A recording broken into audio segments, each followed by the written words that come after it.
Oke, kita lanjutkan ke per- ini masih di pertemuan kedua, chapter kedua ya, part kedua maksudnya.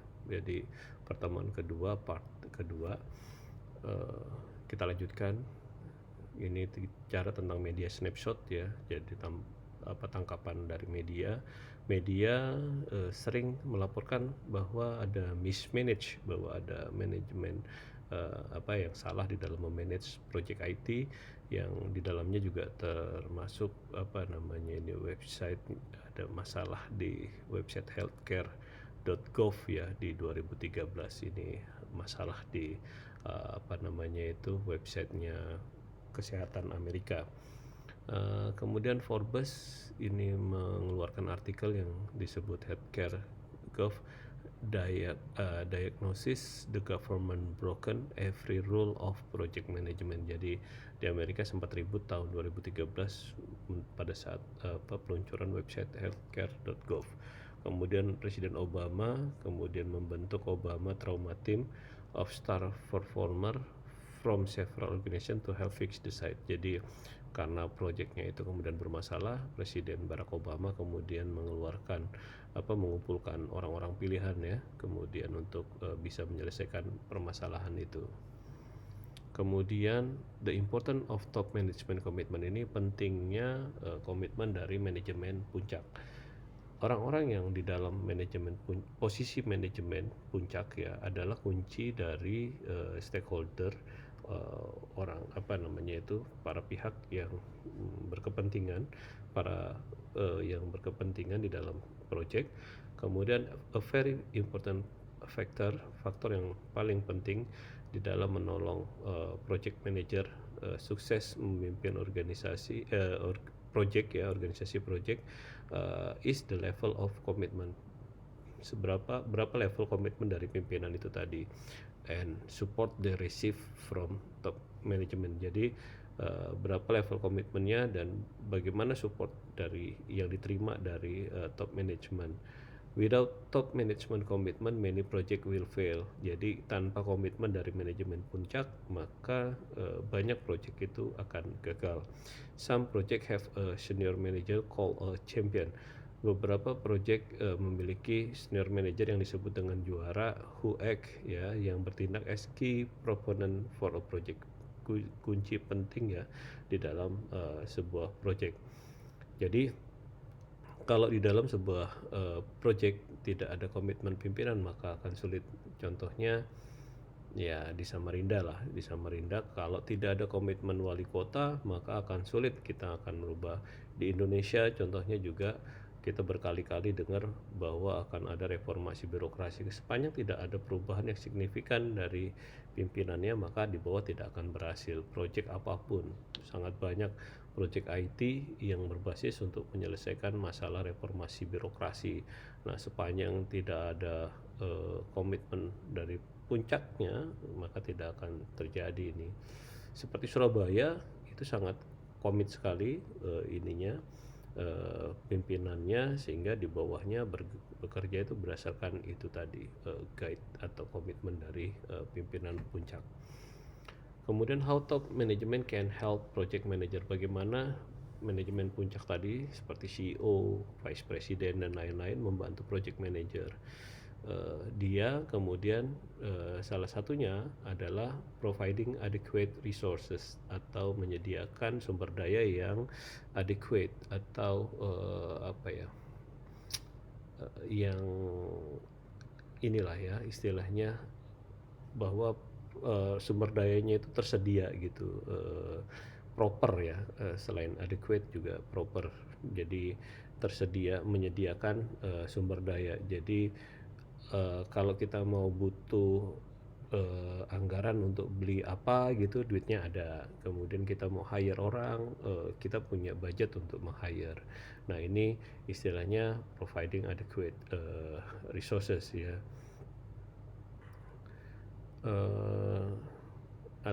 Adequate itu cukup ya. Jadi ada kalimat kapital adekuasi rasio atau rasio kecukupan modal. Jadi adequate itu adalah cukup. Jadi kalau kita belajar bahasa apapun ya, kita biasanya kita dekat dengan satu bahasa, kemudian dengan satu terminologi gitu. Nanti pada saat kita lupa, kita ingat, oh ya kita tahu dulu. Saya dulu pernah belajar CAR namanya, kalau di perbankan itu capital adequacy ratio, maka saya ingat kalau adekuasinya itu atau adequate-nya itu adalah kecukupan. Jadi kalau di sini adalah menyediakan sumber daya yang cukup. Oke, kemudian berikutnya approving unique project needs in timely manner. Jadi menyediakan kebutuhan project yang sifatnya unik tadi itu dengan waktu yang tertentu. Kemudian getting cooperation, ya, bertindak kooperatif, ya, mau bekerja sama from other part dengan bagian lain dari organisasi. Kemudian mentoring, dia sebagai mentor dan dia juga sebagai coach, ya, on leadership issue. Jadi masalah-masalah kepemimpinan. Dia bisa jadi si top manajemennya bisa menjadi mentor juga sebagai pelatih. Jadi itu peran dari top manajemen untuk membuat project manager ini sukses mengerjakan role-nya atau perannya. Kemudian best practice IT governance, dia mengalamatkan authority and control for key IT activity. Jadi IT governance itu tata kelola IT itu mengalamatkan ke otoritas dan kontrol atau pengendalian dari kunci aktivitas IT dari organisasi yang dalamnya meliputi IT infrastructure, infrastruktur IT, kemudian IT use, penggunaan teknologi informasi, IT, information technology, Indonesianya teknologi informasi, and project management. Kemudian a lack of IT governance atau kesulitan kita di dalam melakukan tata kelola IT dapat berbahaya. Jadi kelemahan kita dalam mengelola IT dapat berbahaya as evidence yang sudah dibuktikan by 3 well publicized IT project failure in Australia. Jadi ini ada laporan juga di Australia, ada Sydney Water Customer Relationship Management, kemudian Royal Melbourne Institute of Technology Academic Management System, and One Tels Billing System. Jadi ini sudah contoh-contoh yang sudah terpublikasi bahwa ada yang gagal. Jadi tata kelola IT itu penting sekali. Kemudian need for organizational commitment to information technology. Jadi if the organization has a negative attitude toward IT, jadi jika organisasi itu memiliki kebiasaan yang buruk, ya, terhadap teknologi informasi, it will be difficult for IT project to be succeed. Jadi kalau organisasi itu nggak suka sama IT atau dia tidak influence dengan IT, maka akan sulit mengimplementasikan IT di situ. Having a chief information officer, memiliki CIO at high level in organization health IT project.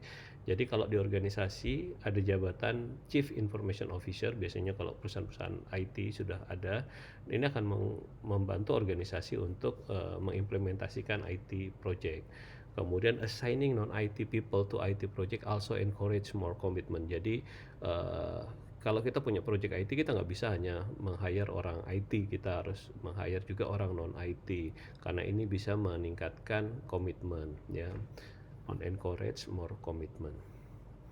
Need for organizational standard, jadi kebutuhan untuk melakukan standarisasi organisasi. Standar, ya, standar itu ya bahasa Indonesia sudah standar lah, ya, dan guideline, ya, tuntunan help project manager be more effective. Jadi kalau ada SOP, ada panduan, itu cara kerja kita sebagai project manager akan jauh lebih efektif karena kita sudah tahu yang mau dikerjakan 1, 2, 3, 4, sekuensialnya kita udah tahu. Kemudian senior management can encourage, jadi senior management dapat melakukan encourage, ya, menyemangati kita to the use of standard form and software for project management, penggunaan form, ya, standar dari dan software untuk project management. Jadi kalau kita mau bikin project pasti ada form yang harus diisi, contohnya form use requirement, form chart, ya, ada charter, kayak semacam project charter dan lain-lain, itu ada form-formnya. Nah, ini senior manager bisa membantu itu. Kemudian the development use of guidelines for writing project plans or providing status information. Jadi seorang senior manajemen dapat juga membantu pengembangan dari guideline, ya, menggunakan guideline untuk menulis perencanaan project, ya, atau menyediakan status informasi dari project itu. Kemudian the creation of project management office or center of excellence. Jadi dia, si senior management itu membuat project management office, kantor project management, atau center of excellence, pusat dari layanan yang lebih baik. Ada project fase and project life cycle. Apa itu project life cycle? Project life cycle adalah sekumpulan, a collection, ya, sekumpulan of project fase that define, sekumpulan dari fase project yang mendefinisikan what work will be performed in each fase. Jadi apa yang pekerjaan apa yang harus diselesaikan dari masing-masing fase, kemudian what deliverable, jadi apa hasil-hasil yang akan will be produced and when. Jadi apa yang harus diproduksi, deliverable itu hasil yang akan diselesaikan, kemudian bagaimana dia diproduksi dan kapan. Kemudian who is involved in each fase, siapa yang akan terlibat dalam setiap fase, dan how management will control. Jadi bagaimana manajemen akan melakukan kontrol atau kendali and approve work produced in each fase, dan melakukan approval atau persetujuan pekerjaan yang akan diproduksi, ya, akan dikerjakan dalam setiap fasenya. Kemudian apa itu deliverable? Tadi sudah saya jelaskan juga, deliverable adalah produk atau service. Jadi bisa produk, bisa jasa yang diproduksi or disediakan or provided as part of project, sebagai bagian dari project. Ya, ini lebih lanjut dari fase project. In early fase of project life cycle, resources, ya, sumber daya needs are usually lowest. Kebutuhan sumber dayanya biasanya rendah karena kita baru start, ya. The level of uncertainty risk is highest. Jadi di fase-fase awal itu ketidakpastian, ya, atau risikonya itu tinggi karena kita nggak tahu kondisi yang kedepannya kayak apa. Kemudian project stakeholder have the greatest opportunity to influence the project. Jadi si yang berkepentingan terhadap project tadi, dia mempunyai peluang yang sangat besar untuk menginfluence atau mempengaruhi project. Di fase menengah atau di fase tengah-tengah nanti sudah dilaksanakan projectnya, the certainty of completing project improve. Jadi kapan sih project ini bisa selesai itu udah mulai kelihatan. Oh, ini bisa selesai 2 minggu lagi, karena kita bisa menghitung di situ bahwa dengan dengan pace-nya yang sekarang ini, kita kapan selesainya.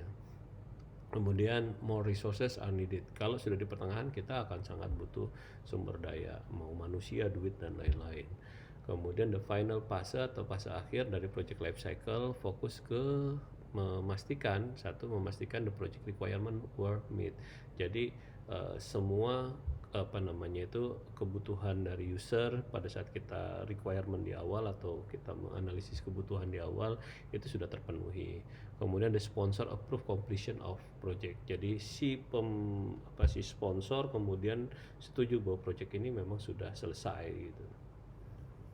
Kemudian fase dari tradisional life cycle, ada project feasibility atau feasibility itu studi kelayakan, ya, kelayakan dari sebuah project. Kemudian project acquisition, mengakuisisi sebuah project dari konsep, pengembangan, implementasi sampai diselesaikan atau ditutup. Nah, sample deliverable dari setiap fasenya, kalau di konsep berarti business case, preliminary cost estimate, to level work breakdown structure. Di fase development itu ada project management plan, kemudian ada estimasi budget, anggaran, dan ini juga ada 3 level dari work breakdown structure. Artinya work breakdown structure contohnya satu, melakukan studi kelayakan, di bawahnya nanti adalah meeting. Nah, kemudian nanti meetingnya akan di breakdown lagi, mau meeting apa. Nah, itu level-level dari work breakdown structure. Jadi apa sih yang mau kita kerjakan, kemudian kita breakdown. Kemudian di deliverable di fase implementasi ada execution dari pekerjaan, paket-paket pekerjaannya, kemudian mendefinisikan estimasi dari biaya, kemudian ada laporan dari performance ya, performance atau kinerja. Kemudian close out, nanti kita akan bicara pekerjaannya harus selesai, tuntas, kemudian apa lesson learn-nya atau apa yang bisa kita pelajari dari yang kita kerjakan ini, karena kenapa penting lesson learn, supaya kita nanti pada saat mengerjakan project yang lainnya kita bisa belajar dari kesalahan yang sekarang. Kemudian customer yang paling penting ini customer acceptance, jadi si customer itu setuju enggak sih sama project yang kita kerjakan ini dan nerima enggak hasilnya. Nah, produk life cycle, produk also have life cycle. Produk itu punya siklus hidup. Ya, sama seperti manusia. Kita lahir ya, sebelum kita ada di dunia ini kan kita dikandung orang tua kita, kemudian kita lahir dari anak-anak, dari bayi, belajar jalan, kemudian belajar hidup, setelah nanti bisa jalan, kemudian belajar formal di sekolah, kemudian kita kerja kemudian belajar dari lingkungan. Nah, kemudian kita jadi pimpinan, kita jadi orang penting, kita jadi orang yang berguna gitu. Setelah itu tua, mati. Nah, itu yang namanya siklus hidup. Project pun punya itu. Jadi System Development Life Cycle adalah framework. Jadi SDLC yang teman-teman sudah sangat kenal itu adalah frameworknya atau kerangka kerjanya untuk mendeskripsikan fase yang terlibat di dalam pengembangan dan memaintain information system. Kemudian sistem development project can follow, sistem pengembangan project dapat mengikuti predictive life cycle atau siklus hidup yang sifatnya prediktif. Dia adalah the scope of project can be clearly articulate and schedule and cost can be predicted. Jadi ruang lingkup dari project dapat secara jelas diartikulasikan untuk disampaikan, dan kemudian bagaimana dia dijadwalkan dan berapa biayanya bisa diprediksi. Ini predictive life cycle. Nah, kemudian ada lagi adaptive software development atau ASD life cycle. Dia membutuhkan tidak hanya clearly express, jadi kejelasan yang sangat cepat. Project are mission driven, jadi project ini sangat tergantung dengan mission driven. Penggeraknya adalah misi dan komponen base, ya berbasis komponen, using time base menggunakan basis waktu, kemudian siklusnya akan memenuhi target waktu. Ini contohnya kalau kita bicara adaptive software development adalah project-project IT yang saat ini itu sudah menggunakan ASD. Karena kenapa? Kita akan intip-intipan bahwa di sana kompetitor sudah mengeluarkan, umpamanya Samsung mengeluarkan Galaxy S10, S20 gitu, sementara Windows sudah mengeluarkan iPhone mengeluarkan iPhone seri ke-12, kemudian mereka akan kejar-kejaran seperti itu. Kemudian predictive life cycle model ya, ini contohnya yang bisa diprediktif tadi, ada waterfall, ada spiral, ada incremental, kemudian prototyping, rapid application development. Nah, ini teman-teman sudah dapat semua pasti di mata kuliah yang lain, di mata kuliah analisis dan desain ya, APSI, analisis perancangan sistem informasi. Nah, ini waterfall dan spiral. Waterfall itu selalu dimulai dari analisis, desain, construction, testing, support. Kenapa waterfall? Karena dia harus selesai dianalisis dulu. Kalau belum selesai dia nggak boleh lanjut ke desain. Kalau sudah selesai desain maka dia akan lanjut ke construction, membangun kemudian testing kemudian lanjut ke support. Nah, kalau spiral dia mulai dari analisis, kemudian masuk ke implementasi, testing, analisis, desain, testing terus gitu. Dia akan berputar, jadi sifatnya dia mengerjakan tapi akan diputar. Nah, kemudian agile ini sifatnya adalah tangkas. Hari ini hampir semua perusahaan IT, startup IT menggunakan agile software development. Agile ini tangguh kalau bahasa Indonesianya. Jadi agile software development telah menjadi populer ya untuk mendeskripsikan new approach, pendekatan baru yang fokus dari kolaborasi yang sangat dekat ya antara tim programming dan business expert. Jadi business expertnya, ahli-ahli bisnisnya, dan programmernya dia akan bekerja sangat close ya, sangat dekat. Kemudian the importance of project puzzle and management review. A project should successfully. Project itu harus sukses melewati seluruh atau masing-masing dari project fase. Jadi fasenya harus selesai semua in order dalam rangka to continue untuk melanjutkan ke fase berikutnya. Kemudian manajemen review dari manajemen juga disebut dengan fase exit ya, fase kita keluar, or kill point atau titik bunuh ya, atau titik selesainya sebuah project should occur, harus terjadi after each fase, harus terjadi di antara setiap fase to evaluate, untuk mengevaluasi the project progress, likely success, apakah kelihatannya sukses, and continue compatibility with organizational goal. Jadi apakah dia akan memenuhi ya kompatibilitas dari tujuan organisasi. Nah, ini ada cerita tentang what went right ya, apa yang benar yang terjadi kemudian menjadi benar. The real improvement ya, improvement atau peningkatan yang nyata yang saya saksikan I saw was in our ability, dari kemampuan kita to, in the words of Thomas Edison, dalam kalimatnya Thomas Edison, know when to stop beating a dead horse. Jadi tahu kapan waktunya memukuli atau mencambuk dari kuda yang sudah mati. Kunci Edison to success, kunci Edison untuk sukses was he failed, adalah dia gagal fairly often, yang sangat sering. But as he said, tapi seperti dia katakan tadi tentang kapan tahu kita harus berhenti mencambuk kuda yang mati. He could recognize, dia dapat mengenali a dead horse, kuda yang mati sebelum dia start to smell. Jadi sebelum kecium baunya, bau kuda itu mati, dia tahu kalau kuda ini udah mati. In information technology, we ride dead horse. Dalam teknologi IT, kita menunggangi kuda mati, failing project ya, project yang gagal, a long time before we give up, sebelum kita menyerah. But what we are seeing, jadi apa yang kita lihat now is the what we are able, apa yang kita dapat to get off, untuk mendapatkan mereka project tadi itu ya, able to reduce, yang dapat untuk mengurangi cost, biaya overrun, biaya yang banyak ya, and time overrun, waktu yang lewat ya, jadi lebih dari yang kita rencanakan. That's where the major impact came on the success rate. Jadi itu yang dampak utama yang datang dari success rate.